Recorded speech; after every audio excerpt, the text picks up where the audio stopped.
दोस्तों आज की वीडियो लेके आया हूं क्वांट म्यूचुअल फंड के बारे में जिसने पिछले 5 सालों में एकदम हड़कंप मचा दिया है। पर जो ज्यादा हड़कंप मचाया है वो पिछले 3 दिनों के अंदर मचाया है, जब से सेबी ने बोला है कि भाई आप पे एक फ्रंट रनिंग का केस लग रहा है और आपका ऑडिट होगा। उनके बॉम्बे और हैदराबाद के ऑफिसेस को सीज कर लिया गया है, वहां से सारे लैपटॉप्स उठा लिए गए हैं, सब लोग डरे हुए हैं। तो आज की वीडियो में हम 5 चीजों पर चर्चा करेंगे। पहला है म्यूचुअल फंड होता क्या है और क्वांट म्यूचुअल फंड की हिस्ट्री क्या है। सेकंड, ये केस क्या है कि क्या हुआ, क्या एक्चुअली फाइनली हुआ क्या है।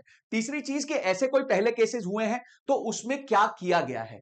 चौथा, सेबी उस केसेस को सॉल्व कैसे करता है। और पांचवा, आप अगर क्वांट म्यूचुअल फंड के यूनिट होल्डर हैं तो आपको क्या करना चाहिए और जनरली म्यूचुअल फंड्स में आपको क्या करना चाहिए, इसके बारे में बताऊंगा। तो इसलिए वीडियो के एंड तक बने रहना। और भाई बहुत मेहनत लगती है, चैनल को सब्सक्राइब करो, वीडियो को शेयर करो ताकि लोगों को म्यूचुअल फंड के बारे में पता चलता रहे।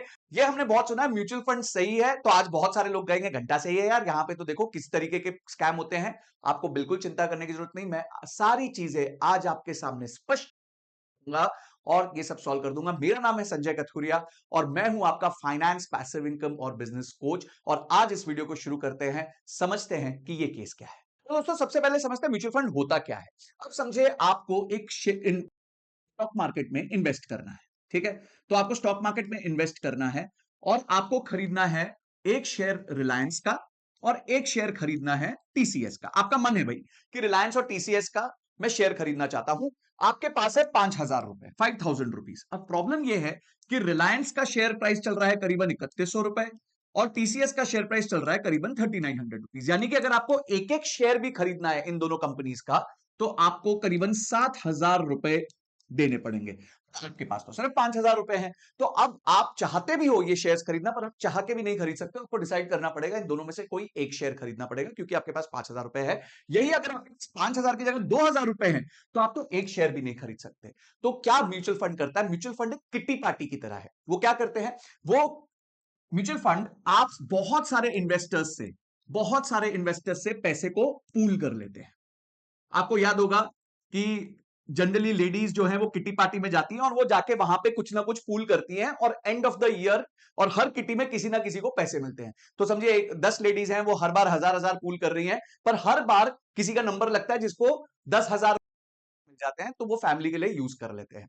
तो वहां पे भी एक एसआईपी चल रही है, वहां पे भी एक तरीके का म्यूचुअल फंड ही चल रहा होता है। इसलिए मैं म्यूचुअल फंड को किटी पार्टी कहता हूं। तो ये सारे इन्वेस्टर्स का पैसा पूल करके ये इन्वेस्ट कहां करते हैं, ये मार्केट में इन्वेस्ट करते हैं, ठीक है।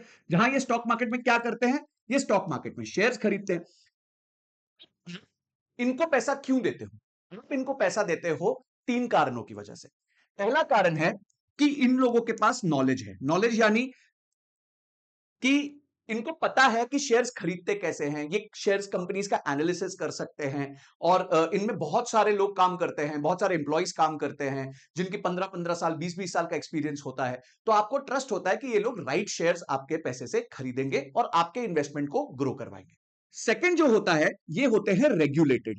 रेगुलेटेड यानी आपको ये पता है यार कि ये जो है सेबी के द्वारा रेगुलेटेड है, स्टॉक मार्केट में पैसा डाल रहे हैं। इनको भी ऐसा नहीं है कि कोई ये मस्ती कर सकते हैं, कुछ गलत कर सकते हैं, हमारे पैसे लेके भाग नहीं जाएंगे, सेबी रजिस्टर्ड हैं। तो आपको एक ट्रस्ट होता है कि आपके पैसे राइट जगह पे जा रहे हैं क्योंकि वो रेगुलेटेड है। और तीसरी इनके पास सबसे खतरनाक चीज होती है, वो होती है इंफॉर्मेशन। और ये इंफॉर्मेशन क्या है? फॉर एग्जाम्पल, जब म्यूचुअल फंड में पैसा आता है तो म्यूचुअल फंड्स के होते हैं एयूएम, जिसे हम कहते हैं asset under management. Asset under management बड़ी सिंपल भाषा में है, 10 इन्वेस्टर्स ने एक म्यूचुअल फंड को 10-10 हजार रुपया दिया, तो ये टोटल हो गया 1 लाख रुपए। तो ये जो 1 लाख रुपए है, ये बन गया म्यूचुअल फंड का असेट अंडर मैनेजमेंट। अब इन्होंने इस पैसे को निवेश किया, इस निवेश से उनको 1 साल बाद ये 1 लाख रुपए बन गए 1,20,000 रुपए। तो अब एयूएम कितना हो गया? अब एयूएम हो गया 1,20,000 रुपए। तो बड़ा सिंपल सरल है कि वो उनके पास जो पैसे होते हैं जो उन्होंने इन्वेस्ट करके शेयर्स में डाले होते हैं, उसे वो एयूएम कहते हैं।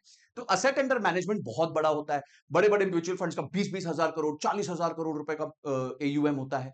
तो एक चीज याद रखना, जब उनके पास इंफॉर्मेशन होती है तो वो उस पर्टिकुलर स्टॉक में डालने हैं। सो फॉर एग्जाम्पल, एक म्यूचुअल फंड ये डिसाइड करता है कि भाई मेरे पास एयूएम है 10,000 करोड़ का और आज मैं 500 करोड़ रुपए के एक कंपनी के शेयर्स खरीदने वाला हूं, ठीक है।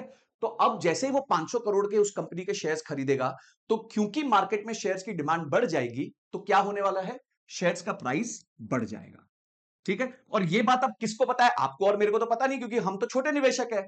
ये बात पता है जो भी इस म्यूचुअल फंड में बैठा है, उसके फंड मैनेजर को, उसके ब्रोकर को, डीलर को, इन सबको ये बात पता होती है। इन सबको ये बात पता होती है क्योंकि इन्होंने तो डिसीजन लिया कि अब 500 करोड़ रुपए उठा के हम रिलायंस के शेयर खरीद लेंगे, टीसीएस के खरीद लेंगे, या कोई छोटी कंपनी के खरीद लेंगे, या मिड कैप कंपनी के खरीद लेंगे। तो इनको ये बात पहले से पता होती है। तो क्योंकि इनके पास ये इंफॉर्मेशन होती है, इस इंफॉर्मेशन को ये गलत इस्तेमाल भी कर सकते हैं। तो जो ये केस आया सबसे पहले, वो आया फ्रंट रनिंग का। फ्रंट रनिंग, ठीक है। तो फ्रंट रनिंग क्या होता है? जैसे नाम सजेस्ट करता है, आगे भागना। तो ये लोग क्या करते हैं, जिन लोगों को नॉलेज होती है, इंफॉर्मेशन होती है कि भाई मेरी जो कंपनी है वो तो अभी 500 करोड़ के शेयर्स खरीदने वाली है, एक छोटी स्मॉल कैप कंपनी के, और अचानक से भाव जो है आज 100 रुपए चल रहा है, कल वो 110 120 रुपए हो जाएगा। तो वो क्या करते हैं, वो पहले उस शेयर को खरीद लेते हैं, खुद ही खरीद लेते हैं। तो संजय कथुरिया जो है, अगर किसी फंड मैनेजमेंट कंपनी में काम करता है, तो वो खुद ही पहले जो है 2 लाख 5 लाख 10 लाख 1 करोड़ के शेयर्स खरीद के बैठ जाएगा, और फिर बाद में फंड का पैसा लगाएगा। मैंने खरीदा होगा 100 रुपए में, फंड ने खरीदा होगा 102 103 रुपए में, शेयर प्राइस हो गया 110 120 रुपए, मेरे को हो गया 10 to 20% का प्रॉफिट 2 से 3 दिन के अंदर। तो ये तो बहुत अच्छी सिचुएशन है। तो इसको बंद करने के लिए सेबी ने क्लियर बोला हुआ है कि आप ऐसा काम नहीं कर सकते, और उसको बचाने के लिए सेबी क्या करता है, जितने भी ये फंड मैनेजर्स हैं, उनके एम्प्लॉई हैं, उनके ब्रोकर्स हैं जिनके थ्रू ये ऑर्डर प्लेस होता है, उन सबको और उनकी फैमिली मेंबर्स को भी, यानी मैं अकेला नहीं, मेरा भाई, मेरे पेरेंट्स, मेरे कजिन्स, सबके जो है आपके पैन कार्ड, आधार कार्ड और डीमैट अकाउंट्स का इंफॉर्मेशन अपने पास रखता है, और पैटर्न रिकग्निशन के माध्यम से ये चेक करता रहता है कि भाई ऐसा तो कुछ नहीं है कि संजय कथुरिया ने अपने फादर को बोला कि पापा ये सुनो, ये मेरे कंपनी में शेयर्स खरीद रही है मेरी म्यूचुअल फंड, तो आप एक काम करो, आप पहले शेयर खरीद लो, आपका मुनाफा होने वाला है। तो ये सारी चीजें, आजकल तो एआई का जमाना है भाई, तो सेबी जो है प्रॉपरली एकदम अपना नजर गड़ा के रखता है सब चीज में, और इसको कहते हैं फ्रंट रनिंग। और ये होता है कॉन्फ्लिक्ट ऑफ इंटरेस्ट, यानी कि आप जो है अपने कस्टमर्स का इंटरेस्ट सर्वोच्च नहीं रख रहे, जो सेबी ने कहा हुआ है। आप क्या कर रहे हो, आप पहले खरीद रहे हो ताकि शेयर थोड़ा सा महंगा हो जाए, और फिर आप कस्टमर के लिए खरीद रहे हो, जिसकी वजह से कस्टमर को नुकसान हो रहा है, और आप इंफॉर्मेशन का अनलॉफुल यूज कर रहे हो अपने गेन्स के लिए। तो ये सारी चीजें जो है, इसीलिए इनको अलाउड नहीं होता। तो यही केस बन गया भाई क्वांट के केस में। तो आइए चलते हैं कि क्वांट म्यूचुअल फंड की क्या हिस्ट्री रही है, उसके बारे में समझते हैं। हाल ही में पिछले 3-4 सालों में क्वांट म्यूचुअल फंड जो है वो सबके कानों में और उनकी जबानों में आ चुका है, क्योंकि क्वांट म्यूचुअल फंड ने सबसे बढ़िया रिटर्न्स दिए हैं। मैं सारी आपको स्कीम्स बताऊंगा क्वांट म्यूचुअल फंड्स की, और उनके क्या रिटर्न्स रहे हैं। तो जो भी व्यक्ति अपना म्यूचुअल फंड खरीदना चाहता है ना, वो सबसे पहले क्वांट का ही म्यूचुअल फंड खरीद लेता है, और ये रिफ्लेक्ट कर रहा है उनके पिछले 5 साल की ग्रोथ में। 2019 में उनका करीबन 170 करोड़ का एयूएम था, सिर्फ 170 करोड़ का एयूएम था, और उनके पास 20,000 फोलियो थे। 20,000 फोलियो का मतलब 20,000 निवेशकों ने मिला के 170 करोड़ का एयूएम इकट्ठा किया हुआ था। पर यही नंबर आज 2024 मई में आके बन गया है करीबन 82,000 करोड़, और इस 82,000 करोड़ के पीछे जो फोलियोज है वो है 80 लाख। तो यानी कि अगर आप ग्रोथ देखें तो 400 गुना की ग्रोथ हुई है नंबर ऑफ फोलियोज में, और अगर आप एयूएम की भी ग्रोथ देखें तो वहां भी करीबन 400 से ज्यादा गुना की ग्रोथ हो गई है एयूएम के अंदर। तो यानी कि क्वांट म्यूचुअल फंड्स को सब लोगों ने बहुत सराहा है, और बहुत पैसा इस म्यूचुअल फंड में डाला हुआ है। अब आप ये देख सकते हैं स्क्रीन पे कि ये 29 म्यूचुअल फंड्स है क्वांट के, और इनके सबसे बेहतरीन रिटर्न्स रहे हैं।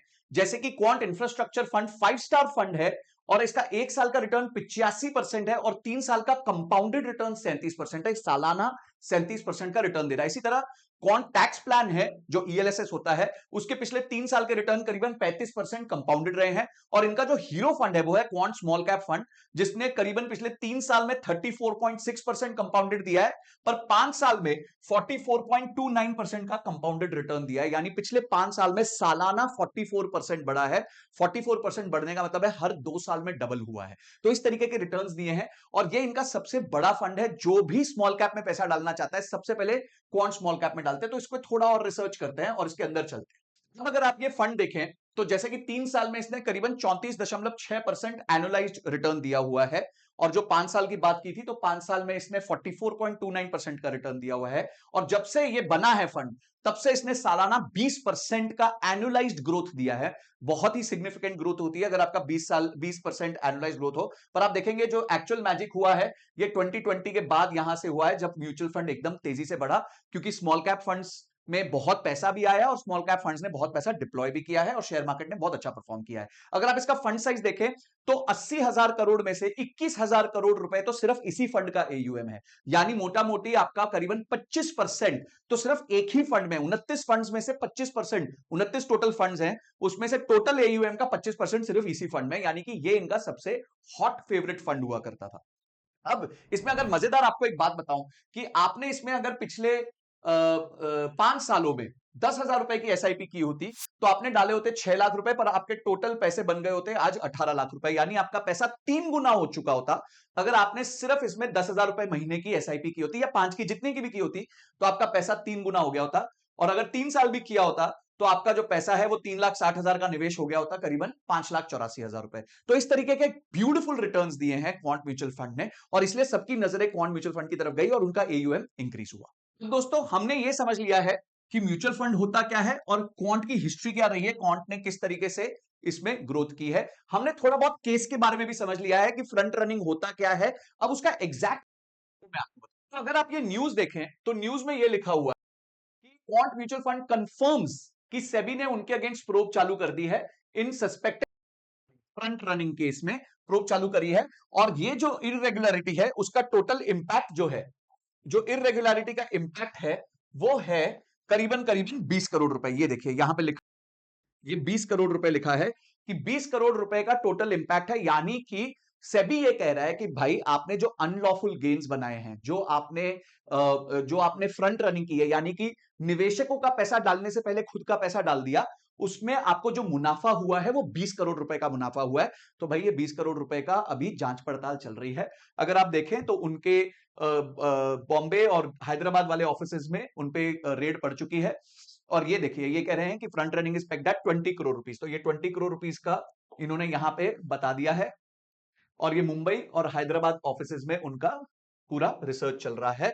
संदीप टंडन जी ये फंड को हेड करते हैं, और 2008 में इन्होंने चालू किया था, पर सेबी से जो इनको लाइसेंस मिला था वो 2017 में मिला था। और आपने देखा है कि 2019 के बाद इनकी मैसिव ग्रोथ हुई है। इनका फंड मैनेजमेंट का सिस्टम बहुत अच्छा है। अब अगला पॉइंट ये है कि क्या कभी ऐसा पहले हुआ है, क्या फ्रंट रनिंग केसेस हुए हैं? तो बहुत सारे फ्रंट रनिंग केसेस हुए हैं। पहले फ्रैंकलिन का भी केस हुआ था 2020 में, और एक बहुत नोटेबल केस था एक्सिस म्यूचुअल फंड का पिछले साल 2023 में।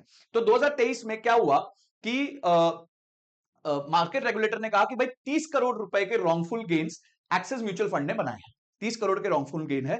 ये सेबी ने रिसर्च की थी मार्च 1 2023 को, और वीरेश जोशी और 20 अदर एंटिटीज को उन्होंने अलेज फ्रंट रनिंग में पाया गया, दोषी पाया गया, और उनको 30.5 करोड़ रुपए के रॉन्गफुल गेन्स का पैसा का भुगतान करना पड़ गया। तो ये ऐसी चीजें ना होती रहती हैं, पहले भी होती थी, अभी भी होती थी। आप चाहते हो कि अगर मैं म्यूचुअल फंड्स में क्या बड़े 10 स्कैम हुए हैं उन पे वीडियो बनाऊं, तो आप कमेंट बॉक्स में स्कैम लिख देना, मैं फिर उसके ऊपर एक वीडियो बनाऊंगा, ठीक है?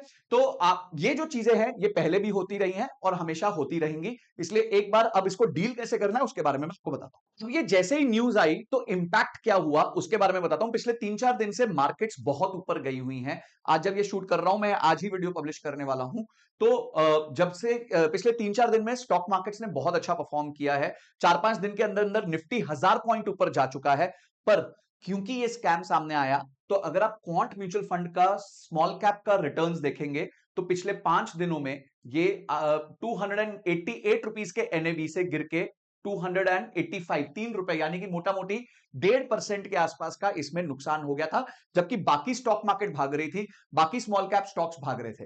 अगर यही आप Nippon India small cap fund को देखें, जो एक और बहुत अच्छा म्यूचुअल फंड है, अगर आप देखें तो वहां पे जो है 1.5% करेक्ट हुआ है पिछले 3-4 दिन में क्वांट का म्यूचुअल फंड। पर यहां पे अगर आप देखेंगे तो ये जो है पिछले कुछ 3-4 दिन में इसका यूनिट 187 से आज 188, यानी कि करीबन करीबन 1.5% ऊपर हो गया है। तो आप ये समझिए कि मोटा मोटी जो क्वांट का फंड 1.5% ऊपर जाना चाहिए था पिछले 3-4 दिन में, वो 1.5% नीचे जा चुका है। यानी टोटल लॉस जो वो कर चुका है वो 3% के आसपास कर चुका है।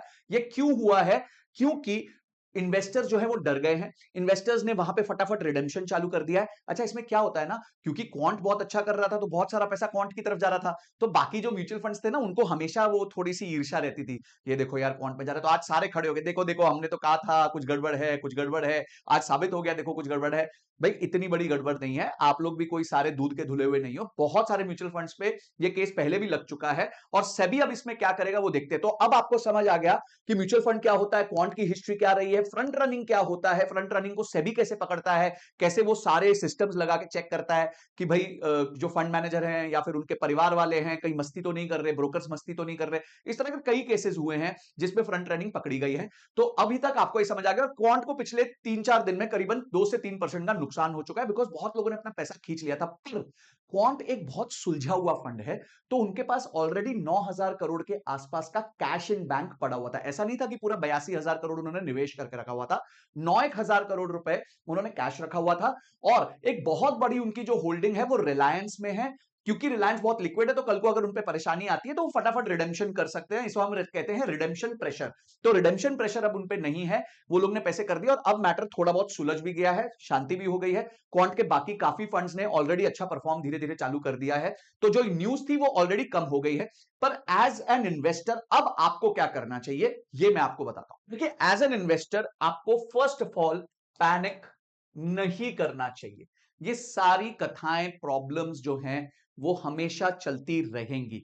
सेबी अपना काम कर रहा है, सेबी अपना रिसर्च कर रहा है। अगर वो पकड़े गए तो उनके जिन एम्प्लॉइज ने ये काम किया है उनको स्टॉक मार्केट से बाहर खदेड़ दिया जाएगा, उनको नहीं रखा जाएगा स्टॉक मार्केट्स में, और उन पे पेनल्टी लग जाएगी, जो पेनल्टी उनको देनी पड़ेगी। इसमें आप यूनिट धारकों का कोई नुकसान नहीं होने वाला, सिर्फ आप टेंशन में आ जाओगे, प्रेशर में आ जाओगे और वहां से पैसा खींचने लग जाओगे, तो आप ही के म्यूचुअल फंड का नुकसान होगा। उल्टा मैंने तो अपनी जो म्यूचुअल फंड में इन्वेस्टमेंट थी क्वांट की, वो थोड़ी सी बढ़ा दी है, क्योंकि मुझे पता है अभी थोड़ा सस्ते में मिल जाएगा, बाकी जाके उसमें मुझे प्रॉफिट हो जाएगा। सेकंड चीज आप ये कर सकते हो, और जो आपको हमेशा करनी चाहिए, वो है डाइवर्सिफाई। डाइवर्सिफाई का मतलब यह है कि पीछे मैंने देखा बहुत लोगों ने मुझे फोन करके पूछा, संजय सर कौन सा म्यूचुअल फंड लूं, कौन सा म्यूचुअल फंड लूं। मैं उनको कहता हूं कि थोड़ा पैसा क्वांट में डाल दो, थोड़ा पैसा आईसीआईसीआई में डाल दो। बोलते नहीं नहीं सर, क्वांट के तो सबसे अच्छे रिटर्न है, मैं सब कुछ क्वांट में डाल देता हूं। नहीं, ऐसा कभी नहीं करना। एक चीज याद रखना, एक रूल बना लेना कि कोई भी म्यूचुअल फंड हाउस, हाउस मतलब जैसे एक्सिस एक हाउस है, क्वांट एक हाउस है, आपको पता है क्वांट के मैंने देखा है आपके 29 म्यूचुअल फंड्स हैं, तो कोई भी एक म्यूचुअल फंड हाउस में आपका 1/3 से ज्यादा कंसंट्रेशन नहीं होना चाहिए। इसे हम कंसंट्रेशन रिस्क भी कहते हैं, कि कभी पता चला पूरी तरह ही अगर क्वांट डूब जाता, कुछ बहुत बड़ा स्कैम निकल आता, तो आपका बहुत ज्यादा लॉस हो सकता था। इसीलिए कोई भी म्यूचुअल फंड हाउस में 1/3 से ज्यादा आप अपना पैसा नहीं डालें। अगर आपके पास 3 लाख रुपए हैं तो क्वांट में ज्यादा से ज्यादा एक टाइम पे आपका 1 लाख रुपए होना चाहिए, उससे ज्यादा नहीं होना चाहिए। मेरे केस में मैं ये नंबर तो और भी कम कर देता हूं, 20 से 25% कर देता हूं, क्योंकि मेरा कैपिटल बड़ा है। पर अगर आपका कैपिटल बहुत बड़ा नहीं है तो 1/3 भी आप रखेंगे तो कोई प्रॉब्लम नहीं है। तो पहली चीज है आप पैनिक ना करें, दूसरी चीज है आप डाइवर्सिफिकेशन करते रहें, और तीसरी चीज है कि आप जो है किसी तरह के मार्केट की इंफॉर्मेशन के बेस्ड पे डिसीजन ना लें। ठीक है, कि मार्केट क्या कह रही है, कॉम्पिटिटर्स क्या कह रहे हैं, ये बहुत लोग आ जाएंगे, मैंने तो कहा था क्वांट में कुछ गड़बड़ है, पता नहीं ऐसे कैसे रिटर्न्स बना रहा है। ऐसा नहीं है, क्वांट की एक इन्वेस्टमेंट थीसिस है जो ठीक ठाक इन्वेस्टमेंट थीसिस है, जिनसे उन्होंने अच्छे रिटर्न्स बनाए हैं। ये कोई ऐसी चीजें नहीं है, इनकी बुक्स ऑडिट होती है। ये एक ह्यूमन एरर है, ये रिपोर्टिंग एरर नहीं है, ह्यूमन एरर है। एक आदमी, इंसान की गलती है ये, उसका लालच जाग गया। देखो मार्केट में FGH 3 चीजें चलती हैं, फियर, ग्रीड, होप। तो इस केस में क्या हुआ कि जितने भी एक लोग काम कर रहे थे कंपनी में, उनका ग्रीड जाग गया, उनको लगा यार अपन बहुत पैसा बना सकते हैं, देख थोड़ा थोड़ा बना लेंगे, शुरू में ले लेंगे। तो ये गलतियां सबसे होती हैं, और जब तक इंसान जिंदा रहेगा ये गलतियां होती रहेंगी, इसलिए इसको लेके आप चिंतित ना हो। सिर्फ जो मैंने आपको बातें कही हैं उनको हमेशा मानते रहिए, आप अपने आप को हमेशा प्रोटेक्टेड महसूस भी करेंगे और हमेशा प्रोटेक्टेड रहेंगे भी। तो इसी के साथ पूरी कथा हमने समाप्त कर दी है, जो म्यूचुअल फंड के साथ हुआ है, क्वांट के साथ हुआ है, कि म्यूचुअल फंड होता क्या है। आई होप इस वीडियो से आपको कुछ ऐसी इंफॉर्मेशन मिली हो जिसे आप एक्शनेबल में बदल के अपने पोर्टफोलियो को रीसेट कर सके। अगर आप चाहते हैं मैं म्यूचुअल फंड्स पे और वीडियो बनाता रहूं तो कमेंट बॉक्स में म्यूचुअल फंड लिख दीजिए या MF लिख दीजिए, मैं समझ जाऊंगा। और आपने अभी तक इस वीडियो को देखा और बहुत लोगों के साथ इस वीडियो को शेयर किया, इसके लिए आपका बहुत बहुत धन्यवाद। अगली वीडियो तक जय हिंद, जय भारत।